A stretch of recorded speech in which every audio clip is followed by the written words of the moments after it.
కృతజ్ఞత అనేది ప్రతి మనిషి మరొక మనిషి పట్ల చూపాల్సింది. మరి ముఖ్యంగా దేవుని పట్ల మనమందరం చూపబద్ధులమై ఉన్నాం. ఈ రోజు మనం కృతజ్ఞత చూపుతున్నామా అనే ప్రశ్నకు జవాబు గూగుల్లో వెతుక్కోవాల్సి వస్తుందేమో. ఒక భార్య భర్త పట్ల కృతజ్ఞత చూపించాలి, ఒక భర్త భార్య పట్ల కృతజ్ఞత చూపించాలి. కుటుంబ పోషణ కొరకై ఉదయం 6 గంటలకు లేచిన భర్త సాయంత్రం 6 గంటల వరకు ఒళ్ళు గుల్ల చేసుకుని కుటుంబ పోషణ కొరకు నలిగిపోతా ఉంటాడు. గనుక ఒక భర్త పట్ల భార్య ఖచ్చితంగా కృతజ్ఞత చూపాలి. భర్త పనికి వెళ్ళడానికి, పిల్లలు స్కూల్ కి వెళ్ళడానికి ఉదయమే ఎవరు లేవక ముందే ఒక ఇల్లాలు లేచి వారికి కావలసినదంతా సమకూర్చి పెట్టడానికి తానే ముందుగా నిద్ర లేస్తుంది, వంటంతా సమకూరుస్తుంది. తిని వెళ్లిపోయిన తర్వాత తిన్న ప్లేట్లు మరలా కడుగుతుంది. మరలా మధ్యాహ్నం వచ్చేసరికి అవి కూడా వారు వచ్చేసరికి ఆహారాన్ని సిద్ధపరుస్తుంది. తినేసి వెళ్ళిపోతే మరలా క్లీన్ చేస్తుంది. మరలా సాయంత్రానికి రెడీ చేస్తుంది. మరలా తినేసి ఎవరి నిద్ర ఎవరి పడక గది దగ్గరకు వాళ్ళు వెళ్ళిపోతే అన్ని క్లీన్ చేసి ఆఖరున ఒక తల్లి నిద్రపోతుంది. ఇంత సేవ చేస్తున్న ఒక భార్య పట్ల పిల్లలైనా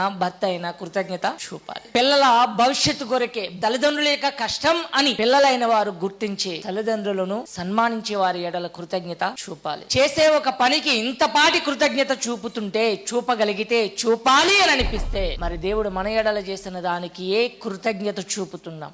ఎవడైనా ఏదైనా చిన్నిపాటి మేలు చేస్తే నీ మేలు మర్చిపోలేనండి అని అంటాం కదా. ఒక చిన్నిపాటి మేలుకే ఇదిగో నేను నీకు రుణపడిపోయానన్నంత మాట మాట్లాడుతున్నాం. మరి దేవుడు మన ఎడల చేసిన మేలుకు ఎంత కృతజ్ఞులమై ఉండాలి. దేవుడు చేసే మేలు మనకు అర్థమైతే, ఆయన ఎంత మేలు చేశాడో మనం తెలుసుకుంటే ఆయనకి ఎంత కృతజ్ఞత కలిగి ఉండాలో మనకు అర్థమవుతుందండి.